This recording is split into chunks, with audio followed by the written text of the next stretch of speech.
that is a tough life. I'm so scared. I don't want to go. I changed my mind. Focus on the puppy. It's all She about was just the like, I just want puppy. to go meet the dog. Yeah, She seriously. literally texted me that. I was like, that's Well, I do want to meet your family too, obviously. What are we lying? Okay. Well, you met mine. I did meet yours, yeah. Oh, look. Mm-hmm. See? Did they come to campus? No, he actually went to my house. No, I see? did go to her house. My And dog, and they tried to give me the Sunday night, but I had to go back and take medication. Friends Yeah. should know each other. So the family should know the friends of their kids. I Yeah. think that's Mhm. important stuff. You know, I disagree. takes a village to raise an idiot. So you got to make sure that your kids are around the right people. What? That was just funny. Oh, okay. That's the first time I've gotten a laugh on that in like a year or so. I think it's hilarious, but Yeah. I get very few laughs on it. And so we've got a special guest in the audience, Mm-hmm. not in the audience, on the cast today. Mm-hmm. Who is this person? She's not even. I mean, Chloe. yeah, but her mic's not hot. That's what I was No, looking it is over at. hot. It's hot. It She's is? hot. Yeah. Okay. Yeah, your mic's been on. No. You've been You talking. said, yeah, but you said she wasn't going to be on, and I wasn't sure. You're so close to me that I wasn't sure if Yeah, you I were coming thought through my so, headphones too. or. Well, So- it doesn't matter. Either way, the people are going to hear her voice, so her mic's on. Yeah. Yeah. Okay. All right. Well, great. So your friend Chloe's here. Yes. Outstanding. Chloe, would you like to introduce yourself? Would you share a little bit about your story? Oh. You know, here's what I know, if this helps, Okay, right? okay. ECSU warrior, you're in your sophomore year I am, right now. For some reason, you ally with Liam as a friend, inexplicably. Yeah, I'm really good at making decisions in my life. He's got a really cute dog. So It's great. really cute. Oh my God. Like breathtaking. She's a beaut. I think I'm not going. I haven't think even I'm met her. myself. All right. All right.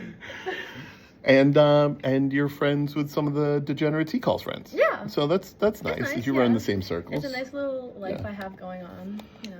Right. Okay. What else would you like the audience to know about yourself? This is the Organizations of Resilience and Belonging podcast. All right. Right. We talk about how trauma is a part of everyone's life and how our story back to healing and understanding our protective factors matters in our lives and the way that shows up.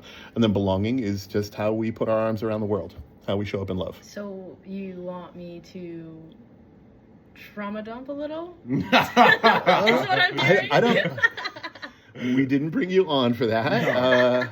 Basically, Often that's what the role that Liam plays, but we do a little back and forth in that. You know, we just sort of share our stories and where it comes up. If you feel called to do that, we can get into right, exactly. So no, thank God.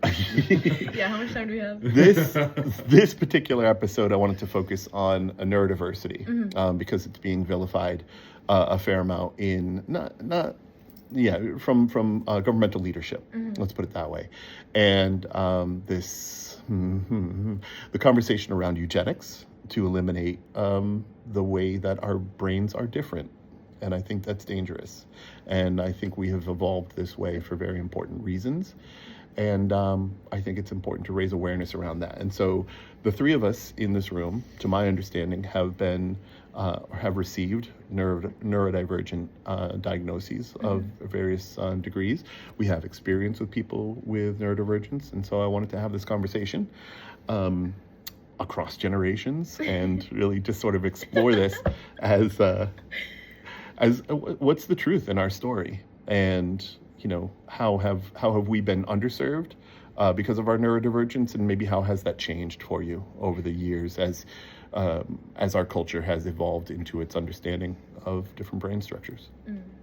So we'll get into that. Okay. That's what I'm saying. But anyway, you're welcome. I just wanted to let you know where you are, right? Because you just kind of got roped in as Liam's friend. Yeah, I did.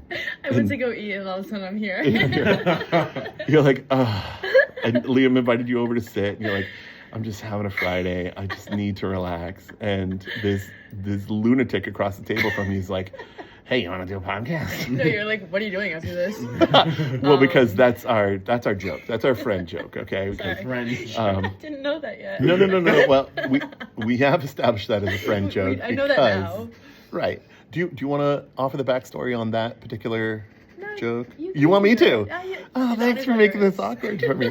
Yeah. So, no, it's okay. I love awkward. I live in awkward. No, me too. So Chloe comes on over and she's like, ugh, things. And Liam's like, what's up? And you were like, I get so hit on all the time. And I'm not trying to drop. It's so hard being me.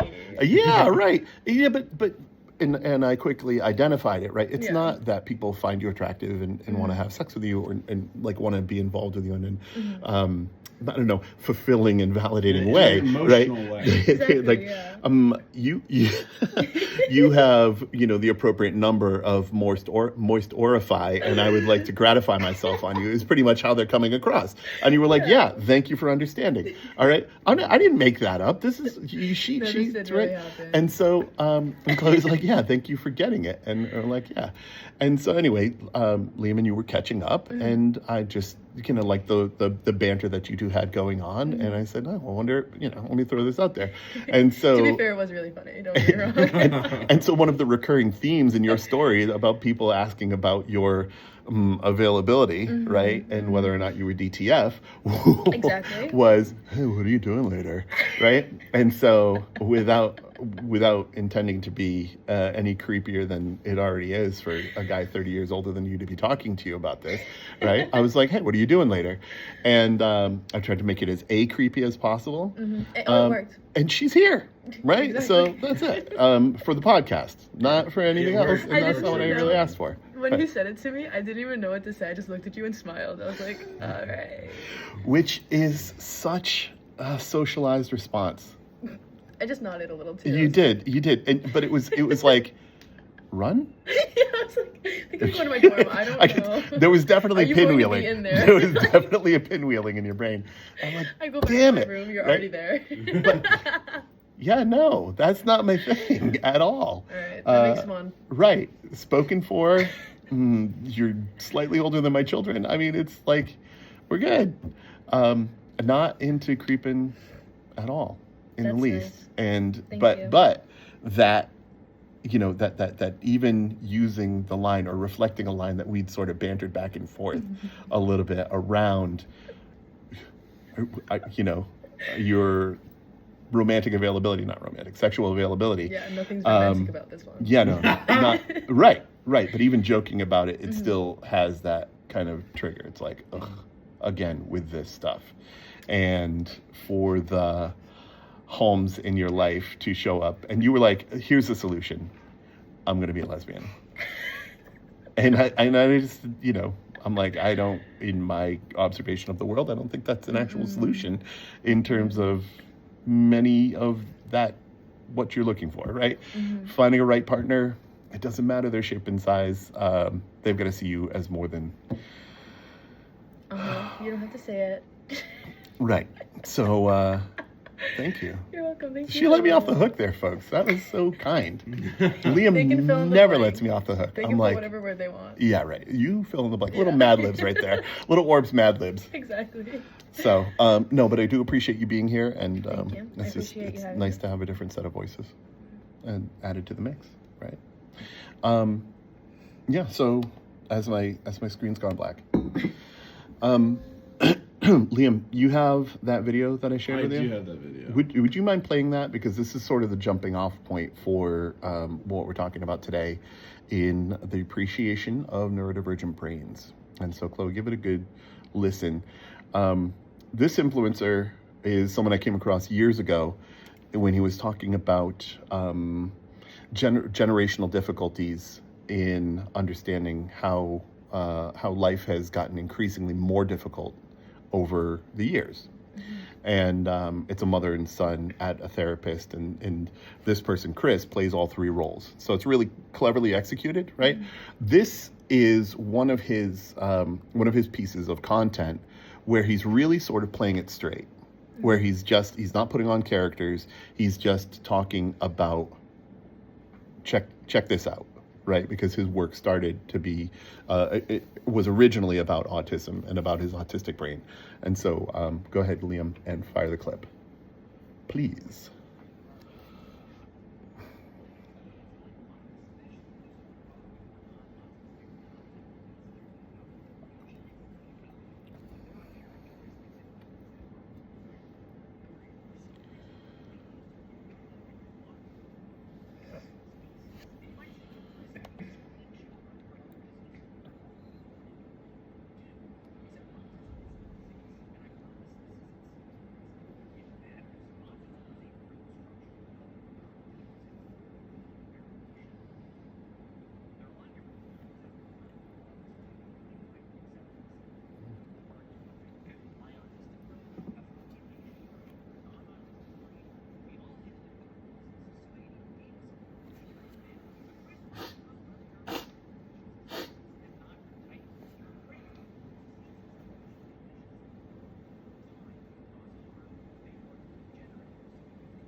And I love Chris. And I love Chris for the truth that he speaks. I love Chris for the way that he approaches topics. And I think he has a lot of fun in the way that he approaches certain topics. But this one here, you can tell he's being serious, and it's very near and dear to his heart. It's critical that we understand that we are all, wired differently, right? And no matter what that looks like, and no matter whether that is diagnosable or we have a name for it or what have you, the way that we are wired does not make us broken. Right? The neurodivergence, whether it's ADHD, autism, neurotypical, and others, all of those are just different ways that brains can be structured, right? We're not talking about Alzheimer's. We're not talking about experiencing dementia. We're not talking about anything that's degenerative and worsening the quality of our lives. What we're talking about is having brains that are not in total alignment with the systems around them, right? Mm-hmm. And just because they're not in total alignment, there's this misinterpretation that these folks don't fit or belong. Yeah, I've gotten called weird so many times just for being myself, and I'm like, all right, I'm not gonna speak around you anymore because you just keep doing little digs that make me feel bad about myself. So. Yeah. I'm just not gonna speak. I don't want to be weird. So what was that early experience like? And I can see that this is emotionally hitting you. So I just want to give you some focus for a minute, if that's okay. No, it's okay. You mean for my childhood or for your earliest experience? Whatever experience is coming to mind right now. Well, for me recently, it was someone that Someone I know. You've never met her. It was. No, yeah. Yeah. Oh boy. Well, it was just my ex-boyfriend. Oh. I would literally. Obviously, I'm gonna be vulnerable around him and be myself. He's my boyfriend. This is post breakup. Yeah, we broke up a month ago. Okay. And I thought this was during the relationship. Yeah, this was during the relationship. Okay. This is when and I just be how I am as a person, and he'd be like, "Oh, you're so weird. You have autism," all the time. He just throws a diagnosis at you. Right. I'm like, that's very helpful. He's using it as more of an insult. Exactly. Yeah. Than being oh, I think you might have this. He's just kind of yeah, you're so weird. You have autism. What? Right. Yeah. 30 years ago on the playground, we used to call each other gay, not understanding what it meant, and just feeling like coming out of the 80s AIDS craze, right? Being gay was about the worst thing that you could be called, right? And so it's the same idea, right? This poor understanding around neurodivergence, and then just slapping a label out there to try and tear you down, try and make you feel bad. I just want to point out that this men negging femmes in their lives is thematic, okay? And so this is just another way that happens, right? So thank you for sharing that. And so you shared with me that you've had the diagnosis of ADHD for 4 years? You said since 16. Yeah, I think so. Yeah. What did that mean? How did you get to that point, if we can continue to... So growing up, I've always had, I was in special classrooms for reading because I'm dyslexic. Okay. So I'd always be with a small group of kids reading. Right. Were you diagnosed with dyslexia early? Yeah. Okay. Yeah.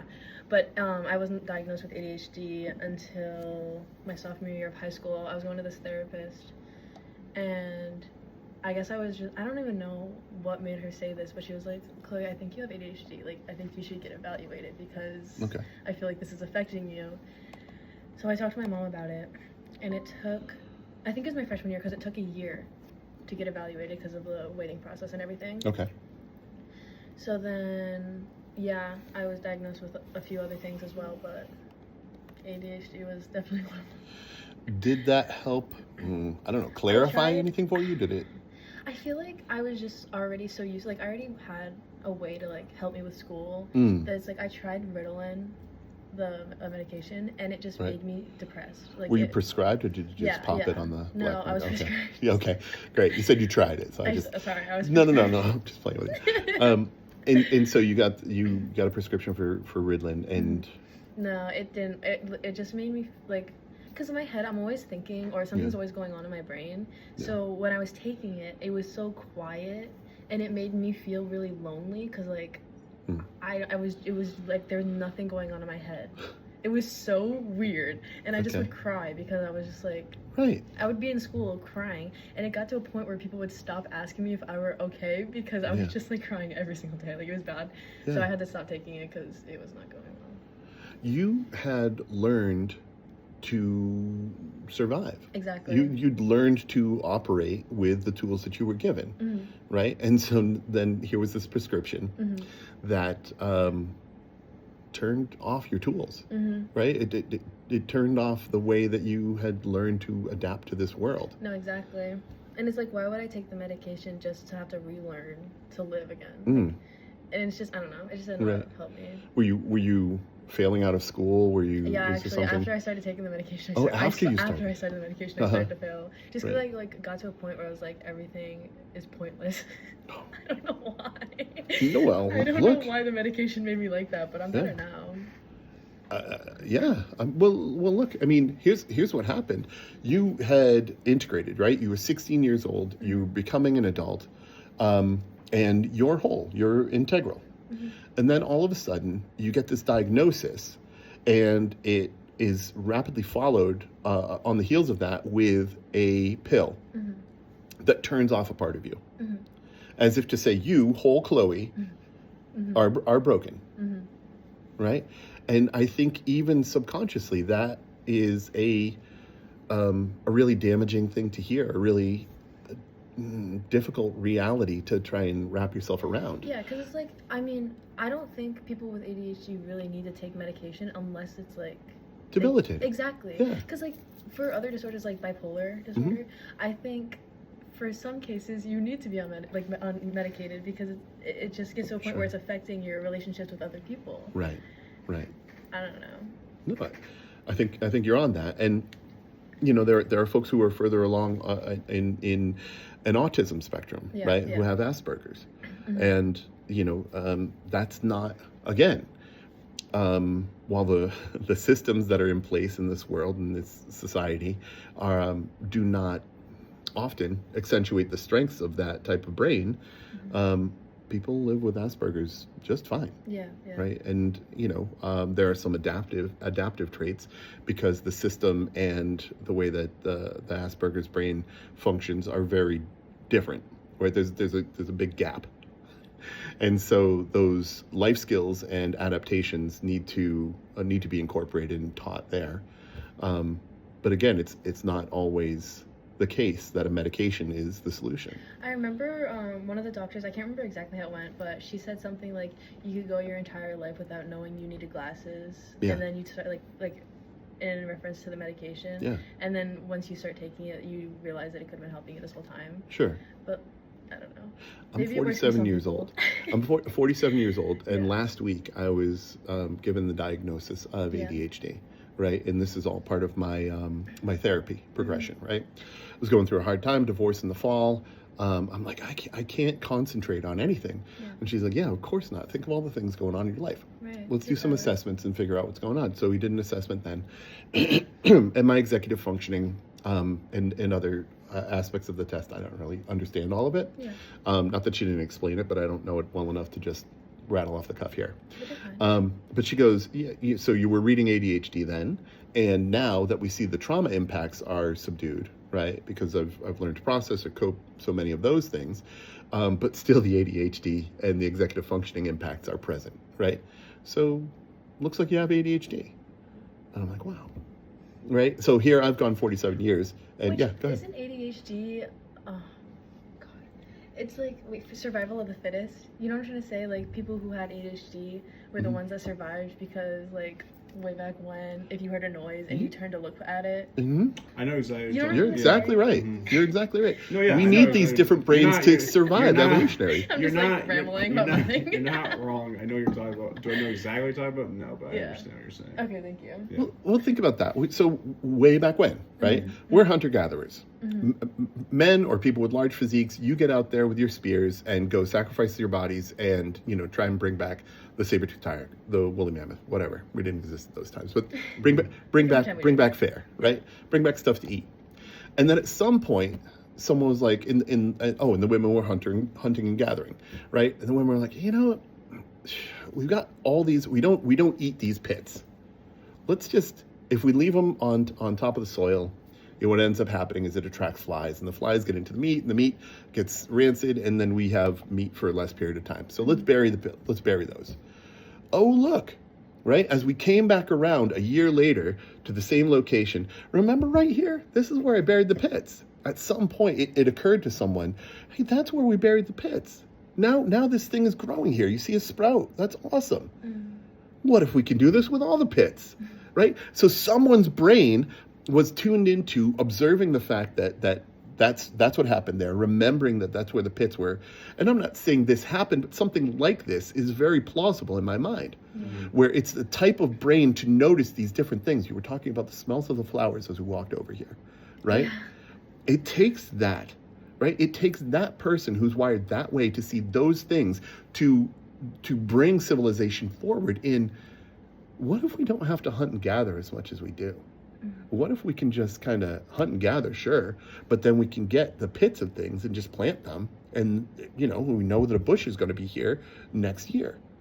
And then wait a second, if we can do bushes, why don't we just do a lot of bushes and kind of live here year round? That sounds sweet, right? We get to move around less, and now we're moving around less, and we need places and ways to store things because we don't have to carry it around so much. So we make clay, right? And we do all these different stuff, and all of those things evolved in part because some of us can see the world differently. We can imagine a future that doesn't yet exist. Which kind of reminds me of the witch trials, how they killed women for being extremely smart. So if you can imagine if they weren't killed and they could repopulate and have children, like how much smarter we would be now. So about like how some, like during the witch trials, like some women were able to read versus other women couldn't read and stuff. Which was not all. And they were like, witch! Like, yeah, not all of them, but some of them could read, like, yeah, because it wasn't common to read, but some could read words that weren't like taught that well around. Yeah. So a lot of them were killed because of that. Some of them were killed literally for no reason. For a lot of reasons, but that was like a few reasons why some people were killed. Yeah.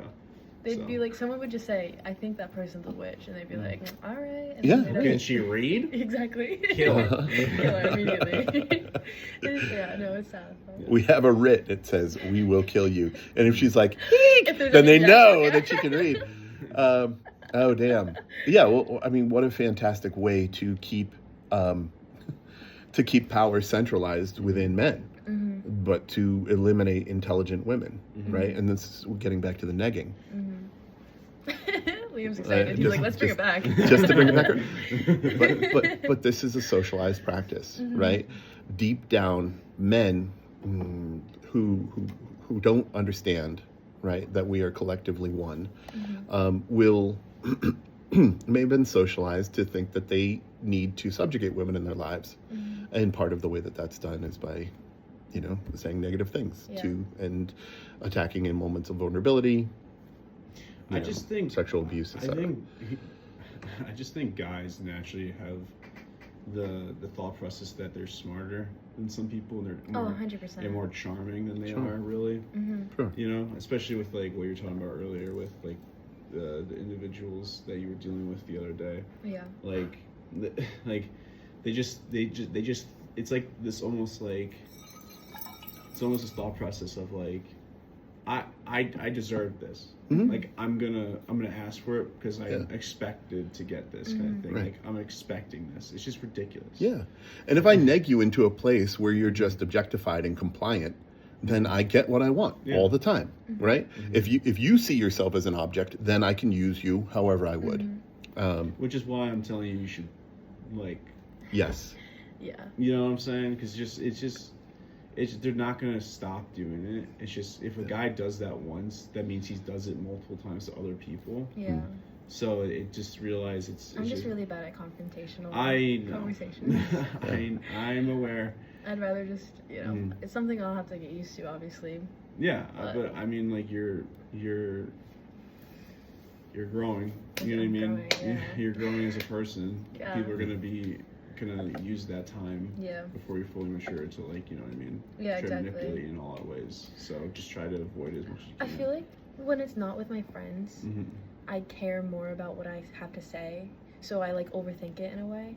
But if it's someone that I don't mind not talking to ever again, then I'll say how I really feel. I know, if that makes sense. I get it. Okay. Well, this is the thing with like the two individuals. One's your friend, one's not. Exactly. So the one that's not my friend, I was like, you were very, leave me alone. Yeah. I And was the one that very is blunt. your friend, but like. I was like, let's just pretend it never happened. Yeah. Which is honestly, it goes across the board. Yeah. I mean, you know how I am with people. I treat them across the board all the same. Oh, yes, 100%. Stranger and friends. So I'm not saying it's gonna be easy to do that, but you gotta have to, like, you know what I mean? Because they're gonna just walk all over you. Yeah. So, because people pick up on things, like the ability to be like, this person's easy to get, so I'm gonna just try to keep digging that hole to get it, you know? So. I think I'm just trying to be nice to everyone. And I feel like guys take that the wrong way. Yeah. We have discussed the difference between being nice and being kind about 700 times on this pod, on this cast, because it's critical. You the first person who's the first person you need to be kind to? Oh, myself? Yeah, you know that, right? Yeah. You know that, but where is that in your practice? Right? Where is that in you keeping you safe? And listen, I'm putting you on the spot because how many times, right? How many times have you been on flame? Right. It was funny. I didn't expect to get like clocked immediately. No, what this is what we do. This is the cast. Yeah. I'm just used to it. Don't worry. I take my licks. and I can only I don't know, pointedly identify those areas where Liam's not protecting himself, because that has been my practice, right, over these 47 years. How have I let myself be trampled? How have I let my own limits, my own barriers be overrun because someone else wanted their way, someone else wanted me to be something else, right? And so I offer that to you guys, and I think in part because I really wish when I was where you guys are, I had someone saying this kind of stuff to me. And again, you're not my patients, you're not my clients. But as we're building this for an audience to listen to and appreciate and grow from, that's the story that I want to build, right? What would I have wanted to hear? And so I hope you guys can do that, right? Because I think it's useful. The more I pour into myself and love myself, the more confident I feel, the more invulnerable I am to all the shit that comes at us, because a lot of shit comes at us. And so I don't need those relationships that are just one-sided. I don't need to give in to someone's interest just because they're in my family or because they've got some social credit over me. You know, I'm no longer in that place where I cave. And so it's the difference between being kind, right, and saying that kind truth of, I'm not interested in you sexually, and I don't appreciate your advances, and if you want to continue to build this relationship, this isn't how to do it. Versus, oh, nothing really happened. And I'll make fun of that choice, right? Oh, nothing really, I'll forget it and they'll forget it. Because honestly, you're not doing them any service either. I think about how poorly socialized men are, generally speaking, and I speak from experience. We need to hit those, walls. Right? And those unmoving walls, and say, wow, the world actually doesn't work this way. I can't just get what I want because I see it over there. Oh, and maybe I need to change. In a way, I feel like girls are very similar in that sense, where guys will get away with it and just continue thinking it's okay. Sure. So, yeah, I should just, grow a pair and say what I feel. It's not even that. It's just you could do it with. It's not even like you have to do it alone. I mean, you could have a friend there, at least.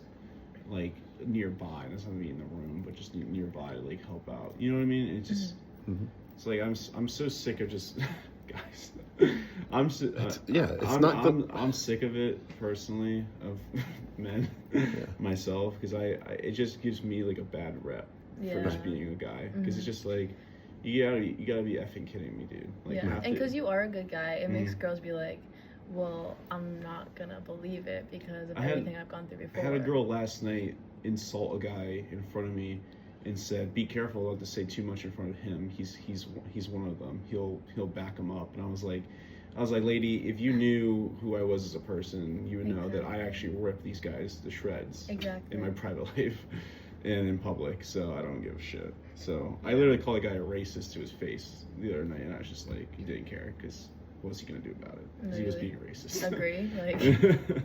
So like, what are you gonna do? You know. There it is.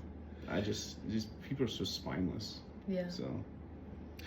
And I think we we can learn from others that it's okay for us to be to continue to act in a way that objectifies or belittles other people when our friends are spineless, right? When our friends, if I saw you going the wrong way, if I saw you acting like an asshole, and I didn't say anything, right? Then I'm tacitly, and I continue to hang out with you and everything, we're cool, but I secretly didn't like what you did there.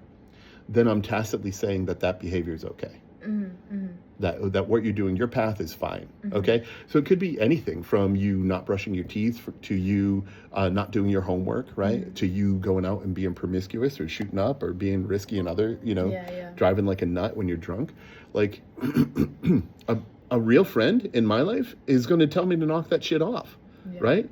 And and these aren't like characteristic behaviors. These aren't things that, oh, I'm just like that. This is fucking dangerous stuff, right? This could be a question of life and death, or if we're talking about oral health, like my quality of life over the years, and what it's like for the people around me to breathe the same air that I exhale.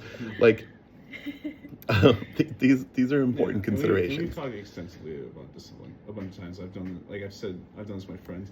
For example, is like, you've seen me do it to other people that we're friends with, and I even done it to you, where I've just confronted you and been like, hey, I don't think this is good for you, or like, I don't think this is like that. It's not me being an asshole, it's just me genuinely and I know that caring. It's just exactly, and I know that too. So I mean, obviously I usually know when those conversations are coming, because I know when I mess up. But I know you're not doing it to like make me feel bad about the decisions I've made. You're just doing it to, one, make me realize and think about the choices I made, but two, because you care about me. I've never been like scared of you. Yeah. No, I know. I'm not saying you have. I feel like some people I've talked to, they like listen one ear, not the other. But I know that you actually like listened. Yeah. Versus some people. Yeah. Well. Yeah. Yeah. And so back to neurodivergence. Is that something like?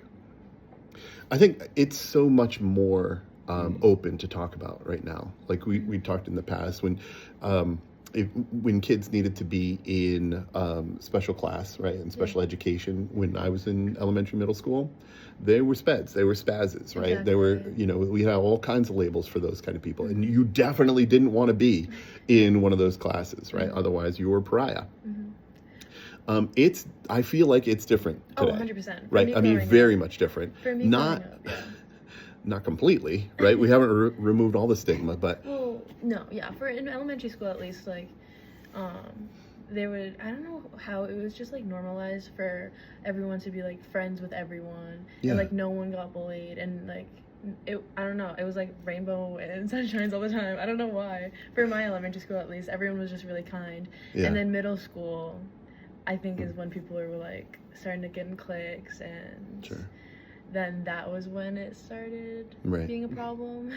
Yeah, mine started from kindergarten, and it hasn't slowed down. It's just been going and going. Yeah, it is what it is. But that's just I've gotten to the point where I just don't care as much anymore about it. Because people are like, you can't read, haha. It's like, yeah, I can't. What are you gonna do about it? You know what I mean? But I think that those early lessons for you, Liam, have taught you to be allergic, right? Like, you are very explicitly, you and I don't vibe. Like whoever it is out there, if they are consistently showing character that is not for you, you'll just let them know. right? Like this dude you called racist the other day, or other people who, you know, hey, what do you think about the chicks here, right? Yeah. You're just like, shut up. Yeah.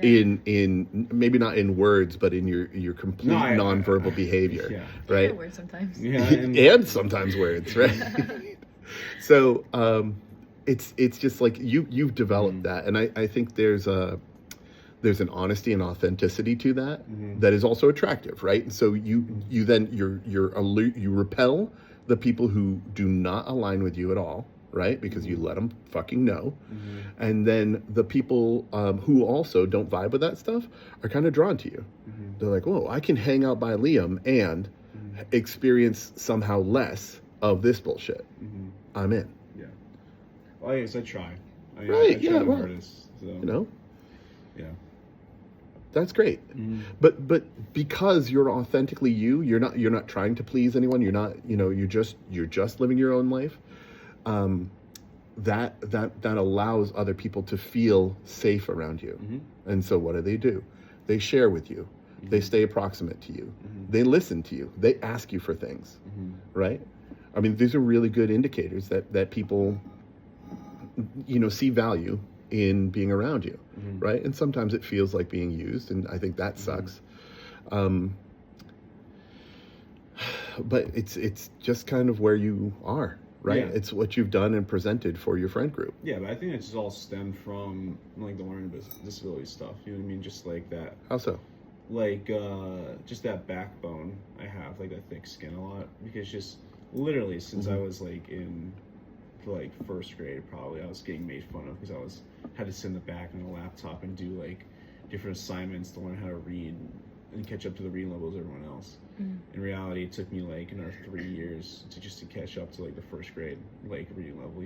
Sure. Like, it just sucked. And like at the same time, it's like you get embarrassed enough by something, you just don't really. You kind of lose that exposure therapy there. Right. You know what I mean? Hey Liam, don't care about what people think. Oh, okay. Well, let them beat you up for 3 extra years, and see how you feel about social pressures. Yeah, right. Okay, but here you are. I don't know where you are in terms of processing that, right? But you've adapted in such a way that seems authentic for yourself and seems useful, right? The things that you do for yourself, the choices you make for yourself are useful because you're less influenced by the social pressures around you. Yeah.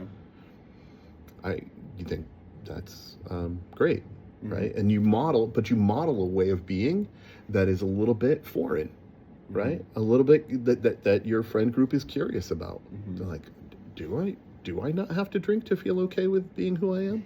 Right? Do I, is really being with one person at a time what I'm meant to do? Like, right. Just to, as examples. I mean, not that, Yeah. I don't know what's happening How much is that? in people's lives, but so things like that. Yeah. Right, but it's these different ways of being. It's just the curiosity of the difference. You know what I mean? Yeah. And I just think a lot of people are not exploring different. I feel like everyone's on the, especially in college, everyone's on the same kind of pathway. Yeah. And just trying to drink, party, and get let loose a little bit. Yeah. And I'm just kind of like pulled it back. I've been like a screeching hole on that, and I think people are just more so not like, what the hell, but just be more curious as to like why, because I get questioned a lot, like, why this, why that, like, why are you not doing it? I'm just like, why does it matter? Like, like it's just what I'm doing. Right. Like, that's a little boring. I'm like, yeah, it's definitely boring. It's definitely it sucks to not be able to let loose, and but it's easier to But to be fair, I would never judge anyone for even if they had no problem, if they could drink, they just choose not to, or smoke, whatever. I would never judge anyone. Like, obviously, I'm the type of person to offer and be like, hey, do you want whatever? And then if they say no, I'm not going to be like, what do you mean no? You know what I mean? Like, I'd be like, oh, okay. Kid loser. Exactly. Like, I would never make fun of anyone for it, just because it's like, I don't know, maybe they like to be in control of their body. They don't like to like have a drink and then not be able to control what they say or how they feel. Yeah. I don't know. I could Well, never. we've talked a fair amount about the appropriateness and usefulness of substances in lives, prescribed, unprescribed, and everything in between. And it's really about what's right for you in a moment of your life, right? So my dad was a heroin junkie at 19, and he needed to get away from Boston in order to get clean. Right, Yeah. he couldn't be in the same social circles and expect himself to break the habit, Yeah. right? But with the things that he'd experienced in childhood, that that shooting up was a component of coping, right? Of dealing with or distancing or getting some space from the demons that he was struggling with from his youth. So instead of jumping off a building or hurting someone else, he shot up and numbed out for a while. Yeah. He got a dog, and he traveled. He hitchhiked across Canada and back through. I know, and just a little bit older than he was at mapping. Hitchhiked across Canada and then back across the United States with Maynard, and just what an incredible journey. And that's what it took for him to get sober, right? But he had to make that dramatic choice. You, Liam, have toyed with, over the last few weeks, changing your behavior, but still being in the spaces where that stuff is happening. And I think you've had varying degrees of success in how that feels for you and what that's helped you with. So just to draw a little contrast there. I feel like this is the longest I've ever gone without swearing. I'm really trying my hardest. Why? On purpose? Not to swear? Yeah. You can Is that like a character thing you're working on? No. I just swear a lot subconsciously. I just do it. Oh. And I've been really bad. Don't fucking swear here. Listen, Chloe, clean up your behavior. fucking language. Liam, will you talk to her? I mean, the fuck? Well, now I feel pressured to swear. no, we just want you to know that it's okay. Okay, Yeah, It's okay here. It's a fine. I feel like this is the only time I've ever seen Liam and not sworn immediately. Me? Like not Yes. swear? Yes, immediately. Oh, I don't. First thing I do when I see him. When I'm on here, I just naturally, I've been so used to just not cussing on the mic. Yeah. Because I do live radio, so when I have a mic in front of me, I get very creative and I talk very slower than I usually do. Oh, 100%. Because I like think about what I'm saying before I actually say, so I don't cuss. But that's just how my brain works now with the mics. Yeah. So I'll cuss here and there, but like. Have I been talking fast? No. Okay. You talk okay. You talked in pretty like slower, not like really slow, but slower than usual. Oh, usually I'm like. Yeah, I'm you're just going. just a chatterbox. Literally, I talk so fast, especially when I'm excited. Oh my god. Yeah. It's over. But no, you're doing fine. Okay. Yeah. I think we tend to use swears for punctuation. Yeah. Right. Yeah. I mean, maybe as intended, if you want to say it like that. There have been some things that get me a little heated. Our first podcast was about our first cast of this, for Orbs was around The time an ice someone event. Someone got the soup kitchen got raided. Right. And and I had some pretty visceral feelings about that, and so there was some swearing happening, right? It's just like as needed, basically. But if you feel compelled to swear, just there's no censorship on this show. I just do that because it's what I do, so don't feel like you have to like match that. Okay. That's just how my brain operates now. It's been doing this for a little too long now. So How my brain operates now, and so just to bring us right back to that neurodivergence piece, right? We do loops, we do orbs, right? Like that's the point of the show. that's the what whole orbs. point. We We come back around to it eventually. Kind of like lounging around on a couch, just letting it go. Wait a second. That's your podcast. Have all of my listeners tuned in to Lounging Around? All right, just give it a listen. Give it especially episode 77. Is that me? How? I don't know. It's I was not on What for episode am I episode on? 70. Oh, You're not even are on you on it. it too? Do you want to come on next week? Of course I do. All right, we'll come on next week. Then. You have like It's 10 to midnight. you have like this right? month to do it. That's fine. Really, you have to. I Because will. he's going I do away. have to. I've done- I mean, Lounging Around might not be going away, but No. it won't be as accessible Exactly. to you.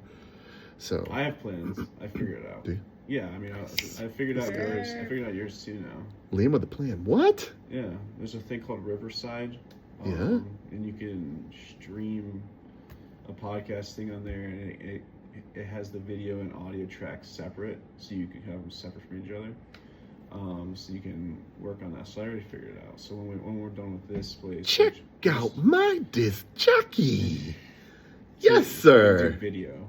Love it. From now on as well from Riverside. Yes. On that website, yeah. I love it. I love it. Mm-hmm. You gotta help me with my audio setup at home. Yeah. No, seriously, because I know. You he's heard it, ladies and gentlemen. We Yeah. zoomed over winter break. Yeah. Liam's like, yeah. I know. He didn't say anything, but I could see it on his face. It's like, all right. Nice audio guy. It's fine. Thank you. Mm-hmm. I'm stoked about that. I'm really just happy. But see, that is it. That's your brain. That's your brain working in ways that my brain doesn't work, right? To our mutual benefit, or to my benefit. I don't know. Like, you found something that you could figure out, and this is the way that your brain works, right? Yeah. And so whether we're talking about learning styles, do you know about learning styles? So Howard Gardner came up with this theory around learning that involved different intelligences, right? Theory of multiple intelligences. And so there's linguistic, there's auditory, there's interpersonal, interpersonal. Yeah. Okay, so maybe you have heard this. And, you don't try to tell me that my mechanic who he goes, start it up, and I start the car, and he's like, oh, it's this timing belt, right? Can just pick it up like that. Or you walking around who's like, it's, that's the tree with the white, bloom. Bad. Right. Because, but Can't say who it smells you like, recognize the smell. Yeah, we'll leave that. That is too dirty for this show. Okay. We'll leave that off. But I might lose some listeners on that one. Like drinking a Mom, don't go. It gets better, I promise. She won't be on next episode. No, but that's a type of intelligence, right? And that's a type of intelligence that I don't have, and it's an intelligence that we don't know how to quantify, and that's why. That's why it takes all different types of brains, right, to have us survive, to create this wonderful world that we actually live in, despite what we're maybe fed through media outlets. So, I'm delighted that you can see that, right, and that you're aware of multiple intelligences. So, that's really key. And so there is no one right way, but the truth is, educators and employers need to recognize that there is no one right way, because there's no one right brain. And the Army needs to realize that too. Yeah? Okay, say more. Where did that come up? Well, I can't join the Army. Because of your diagnosis, ADHD? Yeah. Wow. And then I think I didn't the know Air that. Force was the only one, like the only branch that met their quota on recruitments because of all the restrictions. Huh. I wouldn't Look be here at right you. now. If I could join the Army. You'd be in the I Army. Yeah, I wouldn't be here right now. Wow. Yeah, but But you wanted to be in the Army? I really did. Too bad I had to get evaluated. I am selfishly glad.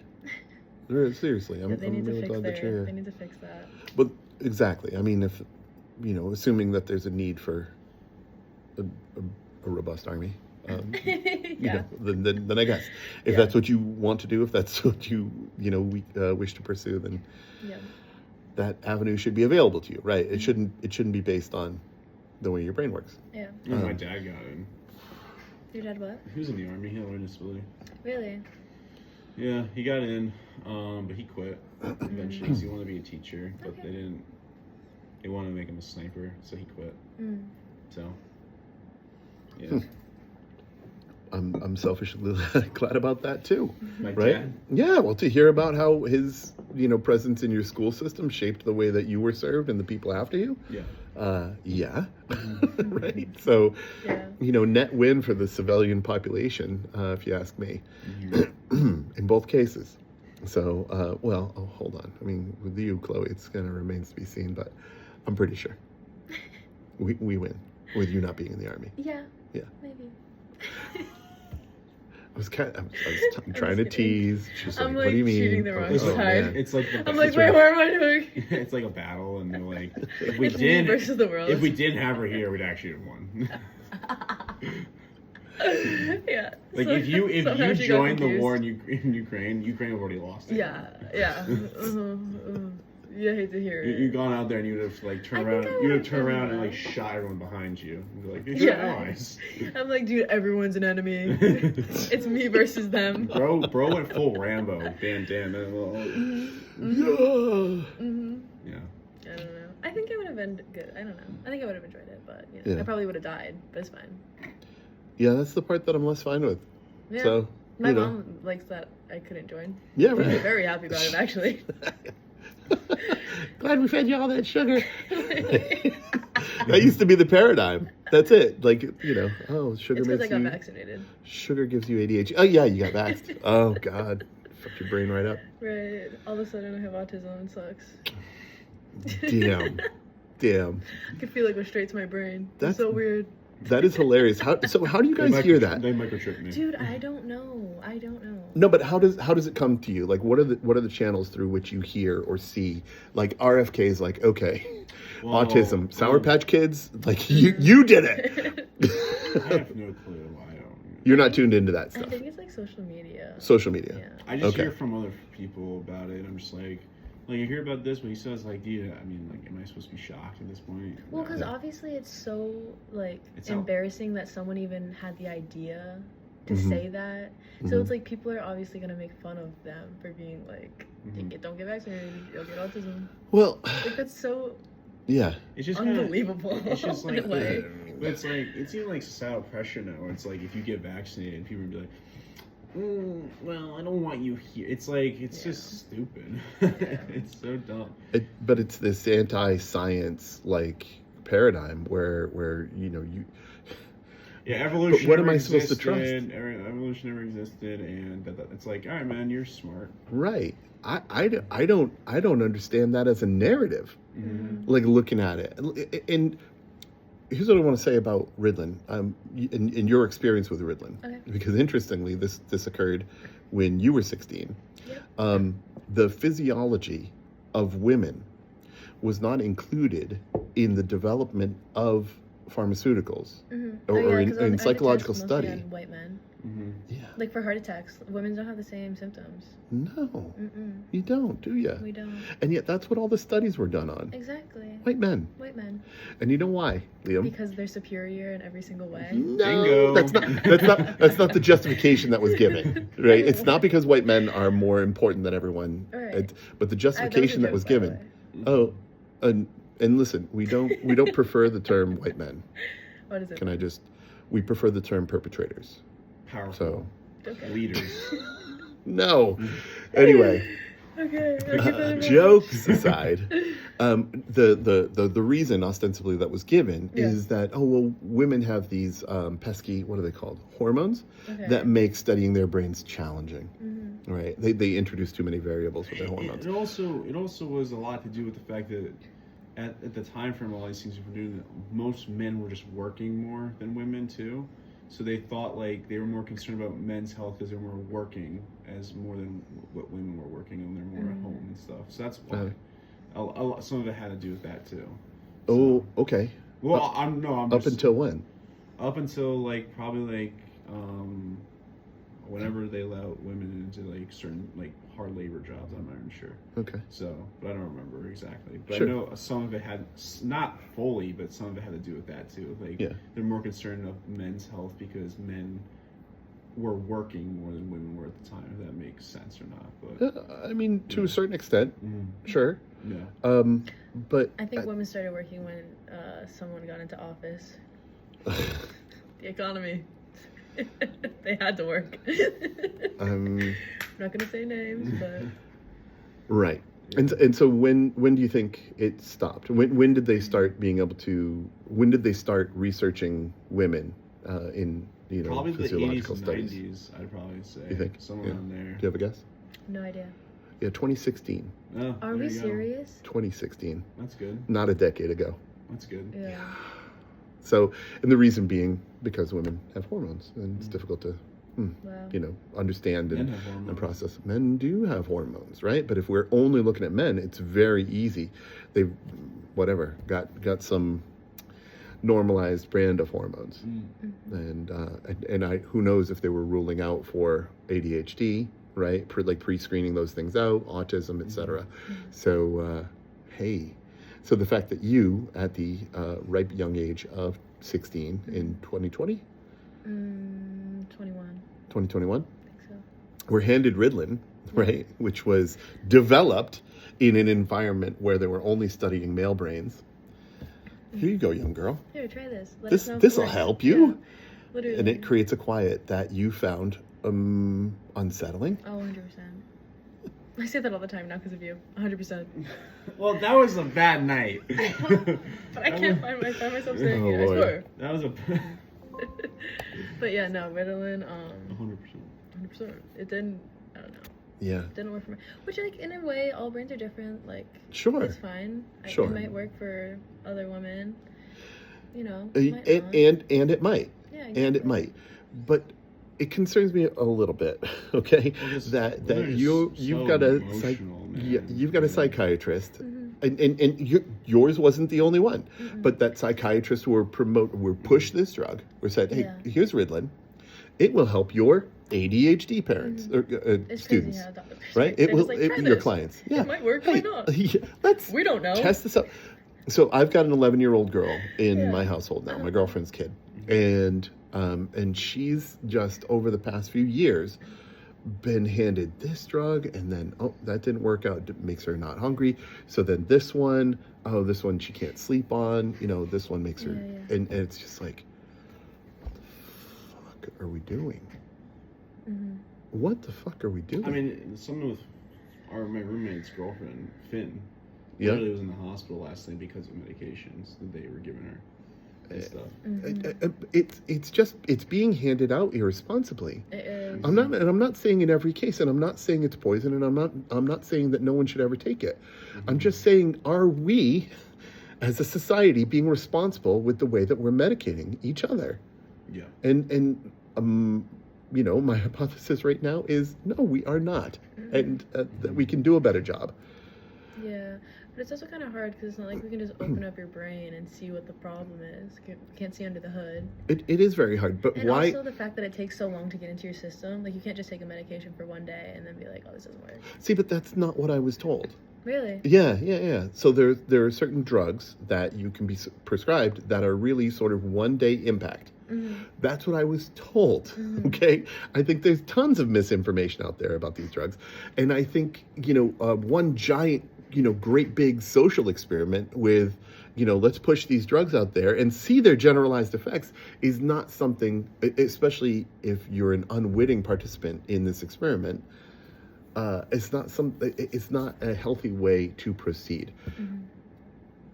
This podcast is called Organizations of Resilience and Belonging because I believe that those as resilience as a protective or a healing factor in light of trauma is a more effective tool for helping regulate a system than drugs. Right? That's my hypothesis, okay? Yeah. And so that's why we talk about these things. I want to work with employers, I want to work with organizations, I want to work with schools, school systems, to help them find different ways to address the challenges that they're facing. Whether it's looking at different ways to offer, we have an assessment. You guys have experienced this, I'm sure, where some of your professors will say, here's a project, right? I want to make sure that you learn these things. And in this assessment, you can do it as paper, you can do it as a video, you can do it as a presentation, you can do it as a PowerPoint, you can make a sculpture, right? You've had options. No? I don't like having options. Oh my God. Okay. I like to be told exactly what I need to do, and I'll do it. But see, that's what works for you, Yeah, I can't. right? If I have as many options, I'll get stressed out and be like, nah. I know, I agree with her. I don't Sure. like the options. I like to just be. Yeah, or like. But when like, I understand a lot of people that do like the options though. No, I Yeah. can understand why they Yeah. do too. Mhm. Or like for research projects or like literally anything where they're like, choose any topic in the world ever that you ever want to talk about. I'm like, I don't want Oh to. no, too broad. Give me one right now. Too broad. Literally. Yeah. But you're saying, okay, so both of you have identified to me that you're dyslexic. You've received a diagnosis of dyslexia. Yeah. And so, like, writing a paper is I can't that spell. works for you guys? I can't spell that well. No, Because I mean I Yeah, have, right. but I have my mom helps proofread my shit. Oh, You know what I mean? So it's like Right. I have people that help me you're right. You have get to where I need people to in get. technology to help you do the thing. Yeah. or typing. Typing's better. I can't like writing. Yeah, handwriting. Handwriting. Mm-mm. Right. But it's also there's a lot of tools nowadays where it's better Yeah, you can just like upload your paper into something and be like, does this make sense? Sure. grammarly and Yeah. Yeah. Yeah. so it's like not as bad as it would probably be if like I was in like 1990. Like if we grew up when you were young. Right. I'm still young. That was- That was a I'm just gonna dick. fuck you, Chloe. And It's okay. no, I'm fine. Listen, my age is my age, and of Yeah. course, relative to you, I'm older. So I it's just fine. I personally think it's easier Thank you for the dick. You're welcome. to have a learning disability nowadays as it once was. Yeah, I just don't think societally it's getting easier. I mean, but is like- that how you would prefer to express? I guess that's my point, right? So you guys have been through a system that, even though it does a better job of recognizing and serving your neurodiversity than the system did me or my peers, are you just and I have the same question for my friends with different skin colors, are you just acclimated to the difficulty, or is this how you would prefer it to be done? Do you know what I'm saying? Yeah. And I don't know how you assess that, right? Like, the world is the world, and I put up with it, and this is can what you I've learned to repeat what do. you just said? Sorry. Yeah, right.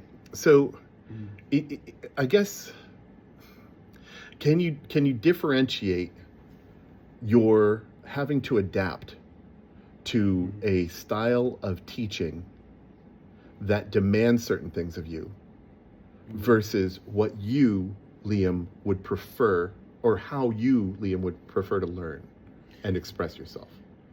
I just think that like in school, if I'm in school, of course it'd be nice to do the things I know what I would like to do. You know what I mean? Like, or I know how to do really well because that's how my brain works. But in like real life, when I get out of here, I'm not going to have those options to be like, well, I want to do it like this. My boss is going to tell me he needs it like this, done like this. You know what I mean? Who says? I feel like a lot of Right? people- But who says? Like, if you can reach the same conclusion, if it's something like, Liam, I need you to create an onboarding manual for people who are coming into our radio station, right? And you did it not in print, not on pages, but you made a video explainer, right? Complete with like hyperlinks to, maybe 3-minute videos to break down each process. Who's to say that your version is wrong? And not, like perhaps it's not what he asked for, but that sounds really fucking useful, right? Because you can always move from video down to text, right? You can strip the transcript and hand that out, right? So here you've created a document that's, can be presented on so many platforms and reach people who have different different intelligences, right? Different learning preferences. I don't know. Yeah. If I'm charged with developing relationships, right, and expanding the awareness of my organization, if I do it through, getting out on street corners with a megaphone, and I'm effective, versus creating YouTube shorts, right, or creating an online course, then who's to say that any one way is wrong? Yeah, no, I don't. I get what you're saying. Yeah, I think sometimes what Chloe and I are saying, sometimes sometimes the chaos of trying to figure it out without a guidance behind it is what we don't like. It's just, if you tell us what the thing you want us to do is, and you give us the subject matter of the thing, the process of getting the thing done is what we would probably take in our hand, but how to, like, what we had to start off with is the hard part. Yeah. Like, I don't want to No, that's how I feel as well. Yeah, so that's just how I see it. Like, I Yeah. don't like when I had to do like a video for this thing. Like, I had to like edit this guy's video recently, and he was like, I mean, I think you were there in the dorm when I was given the stuff, and they were like, take these 3 photos and make a minute video out of it. I was just like, what? And then I had like an hour to do it, and I was like, Oh yeah, I was like, I'm not fucking doing it. I like closed my laptop and put it away. I was like, I'm not doing this. I told the guy, like, you gotta give me more time, because you can't expect me to just come up with what your vision is, you know, what you want. So I think then we watched the Minecraft movie after that. Yeah, dude. It was so bad. It was so bad. Not the movie, the fact that it was unfinished, so it was like the CGI was so bad. Yeah, we watched, we went to the movie theaters. Yeah, we went to the movie theater. And it was an unfinished movie of the Minecraft movie. So, yeah. Oh, the audio at the end? No, it was... The entire movie. The CGI was not done. Yeah, Oh. it wasn't entirely finished. What? We can show you. went to the theater. Yeah. Yeah. Oh. Yeah. I Yeah. see. Yeah. Okay. I'll show you clips later. It's actually It really was funny. Can't wait. I fell asleep twice. Yeah, he actually did. And It was not good. And I woke up to some Yeah. dumbass screaming chicken jockey and made me upset. Yeah. Yeah. And I was like, shut up. This Yeah. movie is so bad. Don't Yeah. pretend like you care. Right. The Like, one Yeah. good part. It's Not even. No. it's like it was 12 in the morning. You're screaming chicken jockey. Like, shut up. Like, come Yeah. on. Did they spray the fire extinguishers? Dude, if they did anything like that, like throw popcorn, Then punching. I would have. I bring out a real chicken. Yeah, I would have. Someone would have gotten hit. Yeah, yeah. But, It's so funny.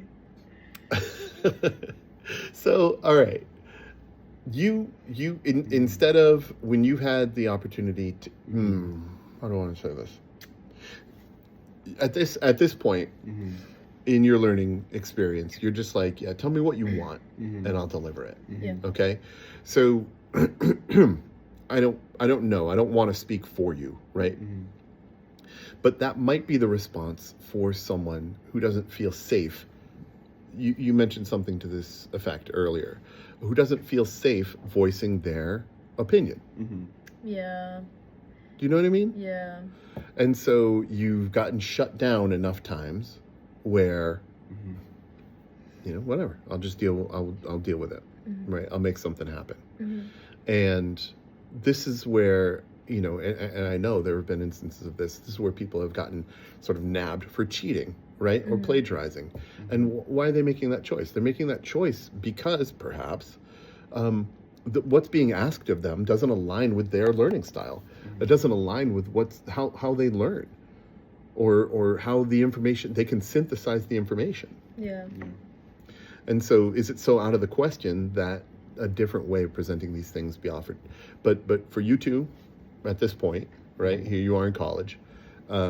Just give me what you want to do, and I'll deliver it. Yeah. Okay. Yeah. Have there been any assignments that you just like stick out in your mind, and you were just like, I kicked that thing's ass. It was awesome. You feel super proud about it.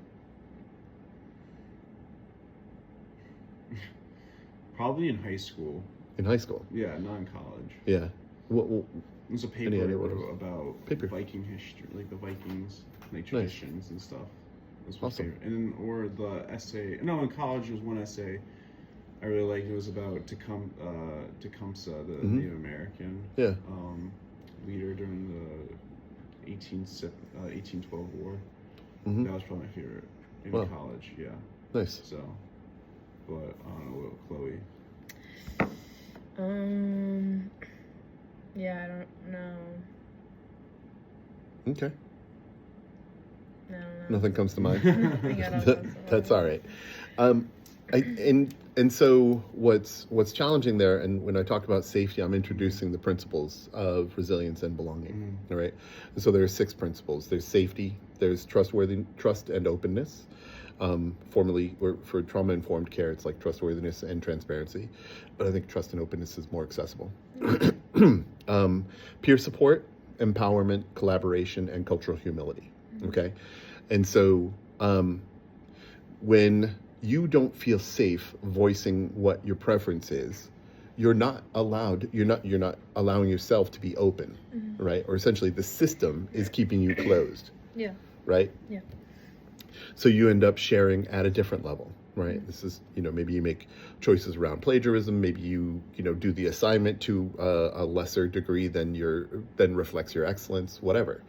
And in this system where we use grades to move you through an academic set of curricula, and we use grades, different context, to assess how well you've mastered a set of information, your letter grade gets impacted. Yeah. Because you're not advocating for yourself because you don't feel safe, and you're not advocating and because you're not being able to present the information in a way that's useful to you, your letter grades are impacted. So you look like a worse student, right? I'm throwing huge air quotes around that. Yeah, well, I think that's just teachers being ignorant to the fact that the students trying the hardest, and also they do understand the subject matter, just because the style of presentation behind it is incorrect, then oh my god, presentation. They actually make me want to jump. Yeah. Every time I have a presentation that I have to do, I'm like, I know why bad things happen in the world. Okay. Yeah. I cannot. Know. There's been so many times where I've been in high school, especially, where I'd be up in front of the class trying to tell them about whatever the heck I'm talking about. And I just start crying because I just don't like everyone looking at me. I just get stressed out, and then I'm like, can I go sit down? As I'm crying, my teacher's yeah, it's fine. And this on Ritalin or post Ritalin? Pre-Ritalin? On, post. Yeah. My entire, throughout. Presentations are not your thing. No. Got it. Okay. Not at all. I'd rather do anything else. I'm not even kidding. Who and so here we're on to peer support. Yeah. Who was able to come through for you? Who was able to help you? And was anyone able to help you in that? No. Not really. I've had teachers that are very nice teachers and all that stuff. Sure. It's they've never come to me being like, so what can I do to help? I even took a public speaking class. Yeah. You did? I did. It was torture. It was actually just torture. It was every day I was I would wake up for school and I'd be like. So it wasn't exposure therapy for you. It wasn't no. Okay, I can join the Toastmasters and just gradually sort of build these skills. You're like, I'm dying. Yeah. Every day it was just bad. I did 2 public speaking classes a week at college a year ago. Okay. Great. Pretty cool. Well, and by public speak. But you, I mean, you publicly speak. You do this all the time. I've spoken at UConn twice now, and Wesleyan University, and University of New Haven. Even just talking, even just thinking about it, gives me anxiety. I can't. Man. Yeah, I've done it. Even in a class with 15 people. I've done it with 200 people. Nope. Yeah. And at UConn, it was pretty cool. So when we're talking about it, getting support from teachers, I'll contact the guy that does it. Usually, I'll get you in there so you do what public speaking thing. Oh, you're funny! You're so funny. I would rather die. I can barely talk in front of 15 people. Get me out of here. You'll do great. I would actually cry. I'm not joking. Oh, maybe.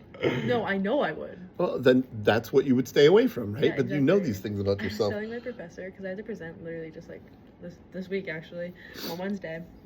And it was before we were presenting. He was setting everything up, and I was telling him, I was like, I could never be a professor. I could never do what you do. And he was like, why? And I was like, well, I hate presenting. If I had to do this every day for work, I mean, it would get easier. Yeah. But I could never picture myself having this job. I was like, I'd rather work at McDonald's for the rest of my life. And he was like, you don't know how I treat the McDonald's workers. I'll put this in your face. That's a cool professor. It was so funny. I was like, I'd rather have that. I'd literally rather have fries in my face. The burger. Literally. I could not do that. When we're looking at getting support from our teachers, right? That's about empowerment, right? That's about someone who represents authority coming through for us, and creating accommodations for us or helping us out in some way. And that's not part of your experience either. not to put words in your mouth, but like No. essentially what you guys said earlier. No, I mean, they've Teachers been were nice, they've but not- Tried. Nice, I mean, they Yeah. try, but it falls short. There's nothing they can really do because it's internal. At the end of the day, it's me. Yeah. Like there's so much they can say. They can say like, "Oh, you did really good. Like I'm really proud of you," but still, like, Wow, you read cat the correct way today. you read every single word that was on the slide. Good job. Yeah, thanks. You know, What? It's you? it's me. Yeah, I'm the issue. Is what I'm saying. Like the teacher can't do anything. The teacher can't change how I act in front She's of. not like, saying that crowd. she's like a problem, but she's the one having to deal with the problem Yeah. herself. There's nothing a teacher could say or do that Mhm. would genuinely help me. Well, Is that confusing to you? it is confusing to me. Because So here's you had a presentation to give the other Yeah. just a few days ago, Yeah. right?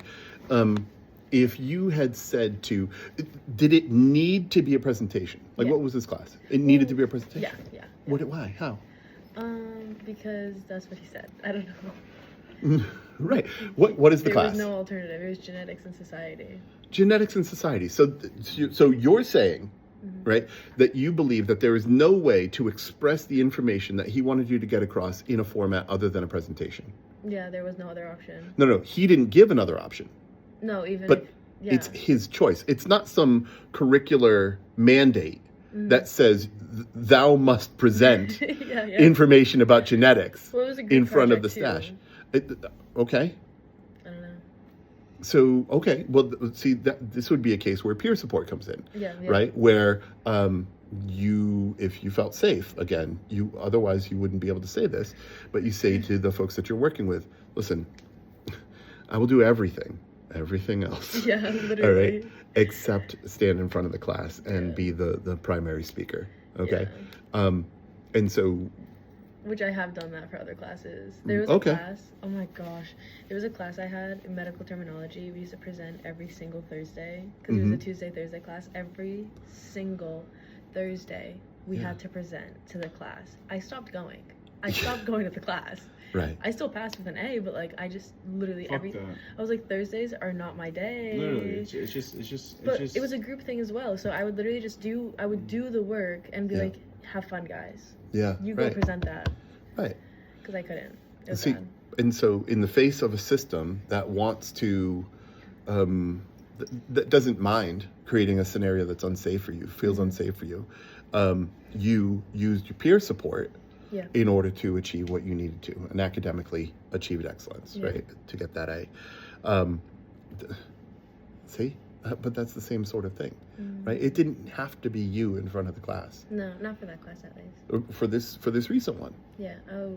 Maybe in the teacher's eyes, In the teacher's but I'm eyes, saying, yeah. but I'm saying, in the macro, from a grand perspective, it did not have to be a presentation, and yet you used language just a couple minutes ago to saying I'm the problem. Yeah. And I think that's think I think that's that's the distorted thinking, right? Well, no, That 'cause prevents you your from question was- drawing barriers for yourself. Yes. Your question was, has there ever been anyone to help you through that? Right?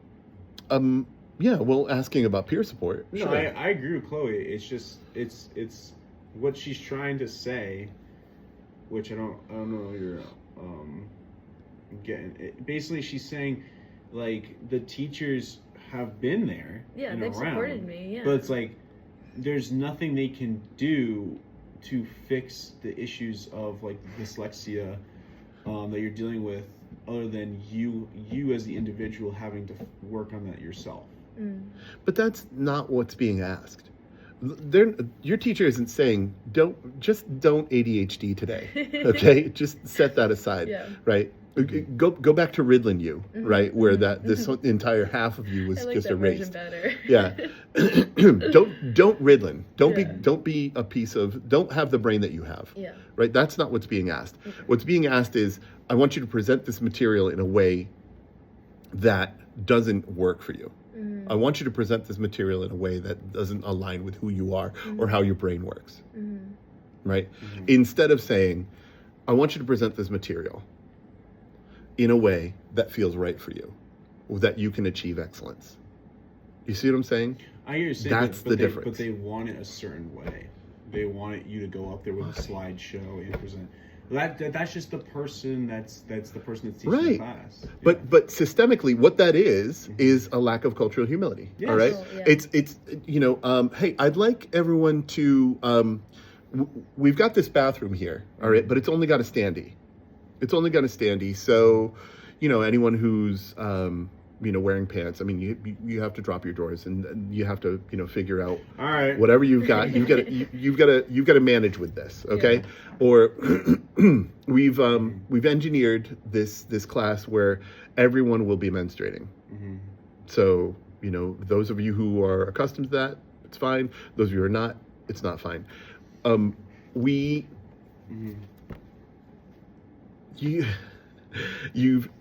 You're being asked to succumb to a system instead of being asked to achieve whatever in a way that works for you. And I think that shows a lack of cultural humility that is systemic. You are not the problems. You are not the problems, which is what I really want to get back to. No, we're not saying we're the problems. We're just saying that the learning disability we're dealing with, like, we're not saying that's the problem. We're saying that problem we have with reading and like writing is something that we need to work on as individuals ourselves. And we're saying that teachers aren't helping with that usually. Like some of them, they claim they help or they try to help, but the real work comes from the fact of what we do on our own. That's what we're saying. Or like social anxiety. Yeah. Like there's nothing anyone could say to help me with social anxiety. Like I can tell Chloe, be like, just go out there and say something. She'd be like, it won't change anything. It's like, just do it. Still gonna be anxious. She's still gonna be afraid of it. Still But gonna be right. sweating. But you understand? You get what we're saying? Like, we're not saying we are the problem. We suck. It's not that. It's just that we have a problem with reading.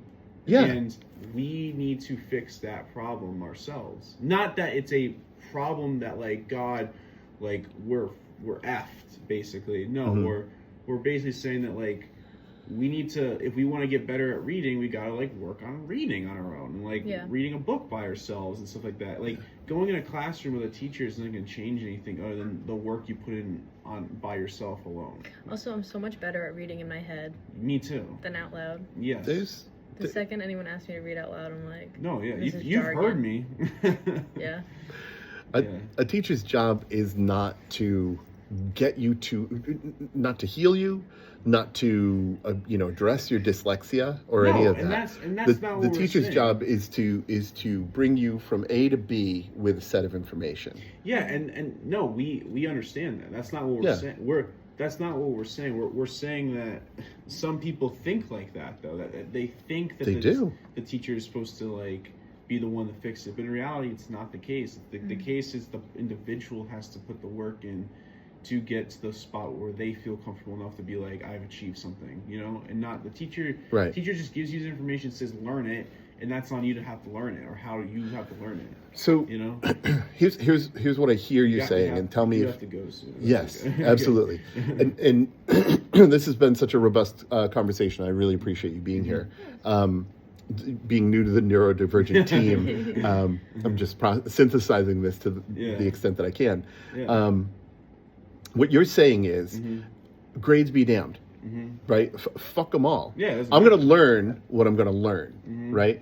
And it's up to me to learn a lot or to learn a little. And it's my attitude that dictates my experience. Yeah.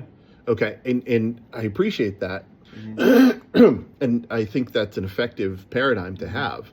But that's not accessible to everyone. Yeah, I'm fully aware of that too. Yeah. What I'm saying is that's how me and Chloe Right. are like how we perceive it.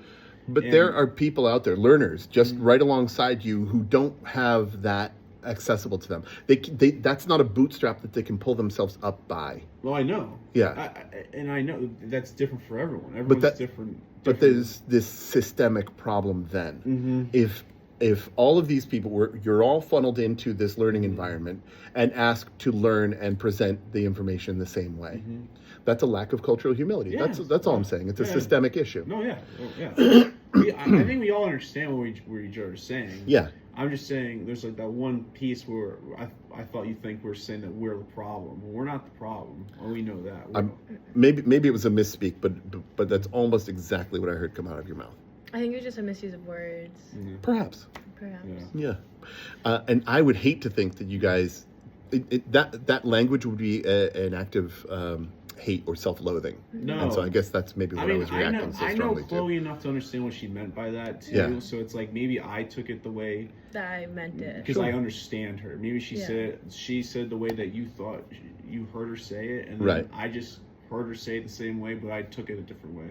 You know what I'm saying? And I Yeah. know she's not going out there being like, I'm not like beating myself up about it. I can't you know? read. Like, no. No. It's just the thing of like, Right. we just need to work on it to get better at it, and that's how it is. I agree with that. And I think there's an opportunity for educators and for administrators to continue to stay curious about how to better serve and how to more appropriately offer divergent presentation and assessment. I did that folks. The last speaking thing I did was at Wesleyan. It was about this subject, and I had to present to a group of educators and the superintendent of You the okay hearing that? school system I'm like Yeah. tweaking. that they need to like how to be better at what they're doing and how they not doing what they need to do. Basically, I have no idea how that sounds handling. I just did it from my experience. Nice. So yeah, I mean I get it. So Excellent. Well, thank you, Mm-hmm. and thank you. This has course. been fantastic. I'm struggling with a lot of it. As an educator, as a lifelong educator, someone who's committed to lifelong learning, I'm increasingly tuned into the way that our education system is meted out, and how it unfortunately underserves us, right? Through no fault of the teachers in many cases, right? Who are asked to do things and to do so much and so many things within a classroom. I mean, I that get it. is- I mean, I hear about it all the time. Yeah. My dad, my whole family's educators, basically. Like, Right. I have cousins and family members, and my dad. Like, Same here. I know how it all works. So Yeah. it's just like to me, it's like that's on the individual to fix it, you know. So and that sucks because that's how it's been treated now. I think that's the exact topic that I take issue with. It's not on the individual to fix it. No, I And know. when we create an environment where there's no safety for people who are literally being afflicted and attacked by the way that they're being asked to learn and assimilate information, we're ignoring a swath of our population who really have a lot to offer, but we're negging them into submission. No, Or into those jobs at McDonald's, right? And if you Yeah, want to yeah. work in McDonald's, that's fantastic. If Yeah. that's the only option left to you, Yeah. because the education system taught you that you're not good for anything else, I have an issue with that. yeah, That's the cast. that's the cast. So what are you doing later?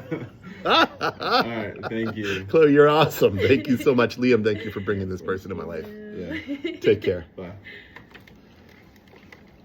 She's been waiting to drop that bomb I wanted to say it before you could. for an hour and 30 minutes. Well, the tone, I wasn't going to come to it there. You guys are awesome.